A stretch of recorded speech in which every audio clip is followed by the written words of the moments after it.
I just reorganized my bookshelf and this is how I did it. First, of course, we have the gorgeous TBR cart, which I will be moving out of the way because we are going through the bookshelf. Starting it off strong with the books I put on top of the bookshelf, we have These Hollow Vows duology, Cinder, the first book in the Lunar Chronicles, and the Invisible Life of Addie LaRue. Then we have the Blue Fairy book, special edition. Moving on to my hardcover edition of the Hurricane Wars, and it's just so gorgeous I had to put it up there. Then we have the first 3 books in the This Woven Kingdom series. Then of course we have the Twilight series and Girl Goddess Queen by Bea Fitzgerald. Over here we have a little Akatara shrine. I thought putting the Sarah J Maas in the back, which is actually the opening cover for the special edition, would be cute because obviously they're Sarah J Maas books. And then we have my standard paperbacks. Then we have my little Throne of Glass shrine, the Throne of Glass new, print, and then the entire series over here. I hope to get the entire series in that version, so yeah, eventually, that's the goal. Then we have the Crescent City series and the paperback small edition. I forgot to mention before that these 3 columns are all fantasy, and then those 2 are romance. Alright, so moving on, down here we have the Kane Chronicles. It's a trilogy over there, so Rick Riordan. Then we have Magnus Chasing the Gods of Asgard and my Alexa in the middle. Then we have the standard Heroes of Olympus series and 2 first edition, The House of Hades and the Blood of Olympus. I just realized I have to swap those. Alright, now that those are swapped, we have Percy Jackson, The Greek Gods and Daughter of the Deep. Then, of course, we have the Percy Jackson series over here, the special edition, and the new book, The Chalice of the Gods, which is also part of the series. Then we have The Trials of Apollo, another Rick Riordan series, Dance of Thieves, Bride, Assistant to the Villain, The Lightlark, first 2 books, The X-Hex. And of course we have the entire Shatter Me series here and the novellas, and Unravel Me. I did not get the Shatter Me special edition, but I will be getting that soon. Then of course we have Fourth Wing, my 3 different copies, paperback, first edition hardcover, and the special edition, my Divine Rivals duology, Belladonna, Foxglove, and the Shadow and Bone special edition. Now down here we have the entire Lux series. I hope to get Origin in the matching covers because it looks really weird like this.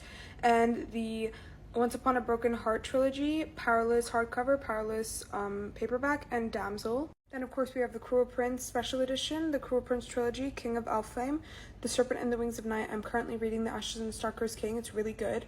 And the Caraval trilogy with the special edition of Caraval. Ignore the books on top. Those are my sister's books, my younger sister. On the bottom here we have Sorcery of Thrones, the Kingdom of the Wicked trilogy, Throne of the Fallen, the Shadow and Bone trilogy, Hunger Games, and Good Girl's Guide to Murder. I'm going to do the romance side in part 2, so check that out. Part 2 of the bookshelf reorganization, the romance side. So, of course, for the first one, we have the entire Knock 'Em Out series, the first book in the Chestnut Spring series, Flawless, and my Ali Hazelwood romance books that I have read currently. Next up, we have the Twisted series, the Consider Me, Play With Me, Unravel Me series. I'm not sure what the name of that series is called. I think there's at least one more book coming out. From Lukov with Love, Wildfire, Mr. Wrong Number, and The Love Wager. Those 2 are in a series. I do not have the first book in that series, but I love Mariana Zapata's writing, so yeah. Next, we have The Bodyguard by Catherine Center, The Do-Over, Old Flames and New Fortunes, a 6-star read. Amazing, absolutely adored it. Fake Dates and Mooncakes, the When in Rome Practice Makes Perfect series, and then the cheat sheet and the rule book. What people say is that these 2 are standalones, but they're connected standalones, and I would recommend reading the cheat sheet first because it is really, really good. And also the cheat sheet happens before the rule book, and I didn't realize they were connected until I read the rule book after the cheat sheet. Then we have The Dating Plan, Happily Never After. Moving on to Red, White, and Royal Blue, The Unhoneymooners, The Deal, Girl Abroad, Betting on You, another 6-star read, loved it. The Happily Ever After playlist, another 6-star read. Raiders in the Lost Heart, Better Than the Movies, amazing if you haven't read that. And The Hating Game. Then we have A Show for Two, the Boys of Tommen series. I did enjoy Binding and Keeping 13 more than Saving 6 and Redeeming 6. The Spanish Love Deception, an American Roommate Experiment duology. Counting Down with You, My Killer Vacation. Tashi Buhian is such an underrated author. If you haven't read one of her books, go read it now.